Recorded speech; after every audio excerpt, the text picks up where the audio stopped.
اقتصادی و اجتماعی جمهوری تاجیکستان و شرکت حزب اگراری تاجیکستان در حرکت انتخاباتی مجلس نمایندگان مجلس عالی جمهوری تاجیکستان، مجلس‌های وکیلان خلقی ولایت شهر نویو و رئیس حزب اگراری تاجیکستان لطیف‌زاده رستم برات دادم. شما رهبریت و فعالان حزب در شهر و ناحیه‌های جمهوری و مردم با خوری ملاقات‌ها گذراندند. فعالیت خود را به ترغیبات و معرفی مقصد و مرام حزب و جلب اعضای نو به صف‌های حزب روانه کردند. در سال‌های 2015-2019 بیش از 1,500 نفر اعضای نو در صف حزب اگراری تاجیکستان داخل شدند.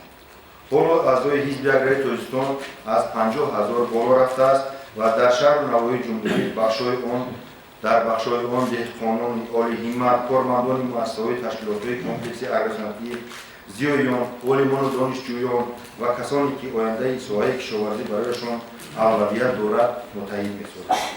انجمن هفتم حزب اگراری تاجیکستان در فضای خیلی سیاسی و معلوم بود که آمادگی زیادی هم داشتند و خود حضور همه نمایندگان اعضایان وکیلان حزب در تالار معلوم از آن بود که کشاورزان بیشتر در این حزب جلب گشتند.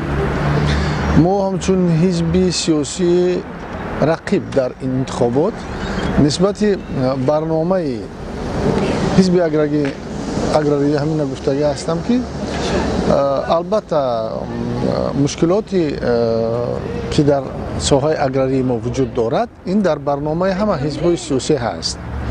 از جمله در برنامه حزب اگراری بسیار پهلوهای در اینجا معرفی گردید و البته چون ما در دوره گذشته هستیم و مهلت‌های طولانی را نیز طلب می‌کند که این مشکلات‌ها برطرف شوند. در مجموع برنامه حزب اگراری دقت جلب کننده بود. پهلوهایی که آنها به نظر گرفتند اینم جالب دقت ما گشت و فکر میکنم که در معرکه انتخاباتی در پیش ایستاده هر یک حزب با برنامه خودش اشتراک میکند. دید این حزب میباشد چون که هر یک حزب معرفگر یک طبقه جامعه میباشد. البته این باعث خوشحالی است که حزب اگراری مردمی را معرفی میکند که به واسطه با مردم دهات سر کار دارند، مشکلات های مردم دهات را بررسی میکنند، آنها را پیشنهاد میکنند. در مجموع برنامه بسیار دقت جلب کننده بود. برنامه ما مثلا نقطه ما قید کرده بودیم در برنامه حزب ما که در سطح مینیمالی آوردن اندازبندی همه نمود پرداخت ها برای کشاورزان. امروز قسم درآمد بودجه تا از 1.13 تا 1.15% از انداز از کشاورزان است.